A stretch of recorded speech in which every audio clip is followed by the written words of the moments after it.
allons découvrir la prêle des marais.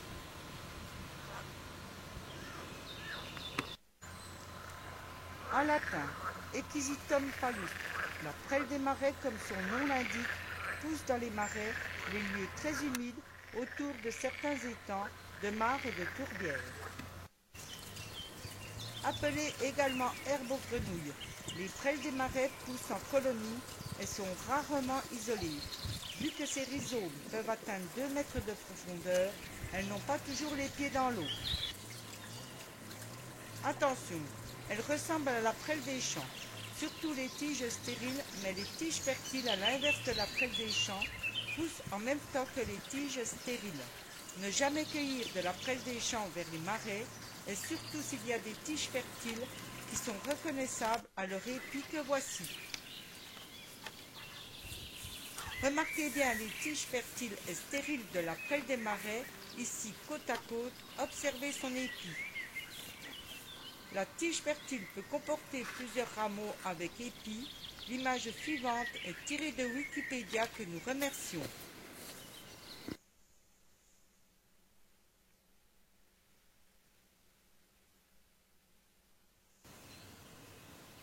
Il est impossible de confondre les tiges fertiles de la prêle des marais avec celles des champs. Celles des champs poussent avant les tiges stériles en tout début de printemps et ne ressemblent en rien à l'épi de la prêle des marais. Constatez vous-même sur l'image suivante.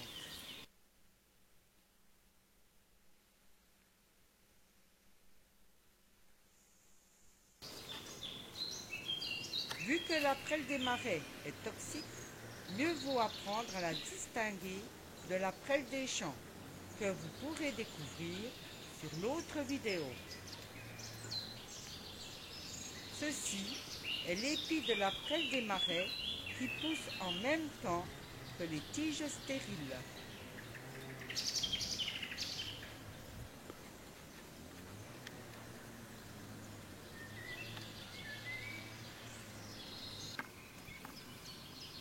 Voici la tige de la prêle des marais. Observons-la bien. Observons le départ des rameaux.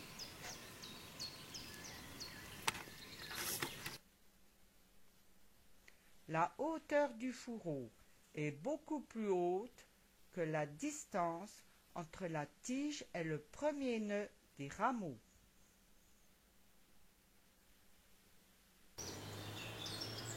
Je vous rassure, ça se voit à l'œil nu. Il est à noter que la prêle des marais est toxique, mais surtout à haute dose. La hauteur du fourreau est beaucoup plus haute que la distance entre la tige et le premier nœud des rameaux. Maintenant, observons la prêle des champs sur les images suivantes.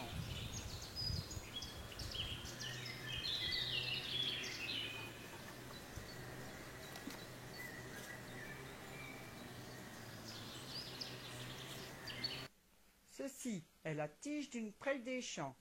Regardez bien la hauteur plus courte de son fourreau par rapport à la distance entre la tige et le premier nœud. Je me répète, la prêle des marais pousse dans les marais, celle des champs dans les champs.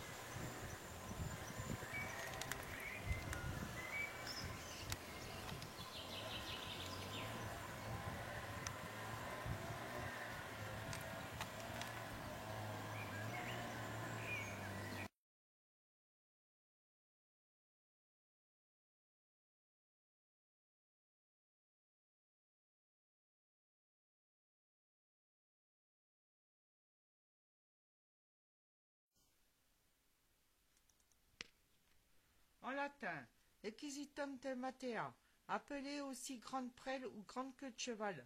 Nous distinguons bien cette magnifique plante par la couleur de sa tige, un blanc d'ivoire qui lui vaut le surnom de prêle ivoirine. D'une hauteur de 50 cm à 1 mètre, voire 2 mètres, nous la rencontrons souvent dans les fossés humides, au bord des étangs, des rivières, le long des chemins, des canaux. Maintenant, cueillons-en une. La tige stérile de la grande prêle est lisse, épaisse et creuse en son centre, d'un diamètre à peu près d'1 cm pour les plus grosses. Elle est la seule à avoir cette couleur ivoire, donc très reconnaissable.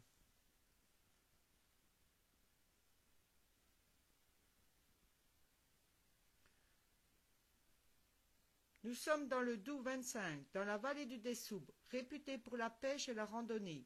Son cirque de consolation à proximité attire bien des touristes.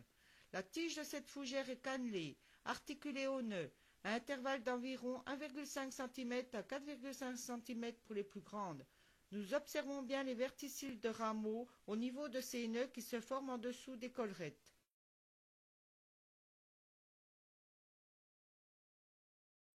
Comme la prêle des champs. Cette plante produit successivement deux types de tiges. Au printemps, ce sont d'abord les tiges fertiles qui apparaissent. Elles portent un gros épi terminal. Elles peuvent être exceptionnellement ramifiées.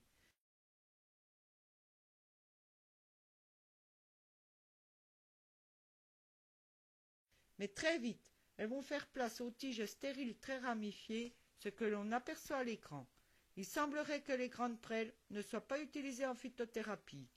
Dans certaines régions, la grande prêle est rare ou quasiment inexistante. Nous attendrons le prochain printemps pour filmer la tige fertile de la grande prêle afin de vous la présenter. On a découvert par hasard au mois de juin, dans un endroit qui avait été fauché, de nouvelles prêles apparaître avec des tiges fertiles et des tiges stériles. Sur la fertile, nous pouvons observer son gros épi terminal et sa tige ramifiée.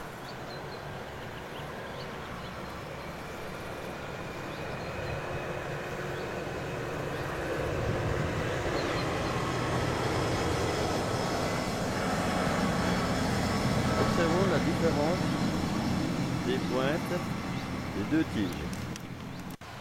Voici la stérile.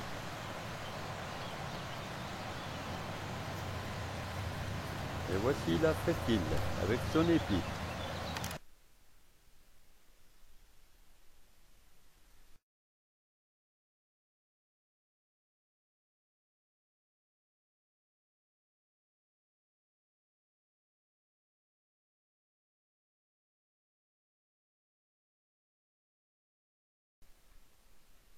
La prêle des bois, en latin, Equisitum sylvaticum. La prêle des bois se distingue des autres prêles par la longueur de ses ramifications fines et lâches, retombant en ombrelles. Si l'on observe bien, la première collerette, ramifiée, débute bien souvent à plus de la moitié de sa tige, d'où sa particularité.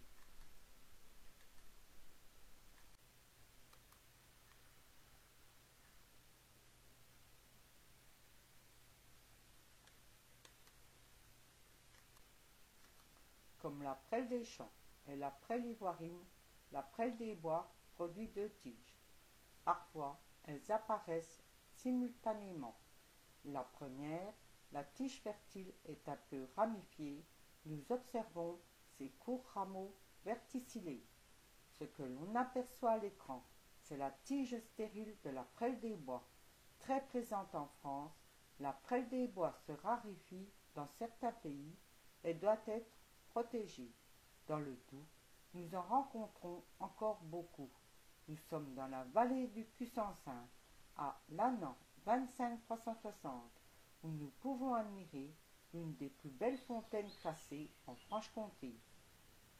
Nous vous rappelons que la prêle des champs pousse dans les champs, la prêle des marais dans les marais, la prêle des bois dans les bois. Comme je vous le disais tout à l'heure, sa caractéristique se distingue bien par sa première collerette ramifiée qui débute bien souvent à plus de la moitié de sa tige. De mémoire, on ne lui connaît pas son usage en phytothérapie.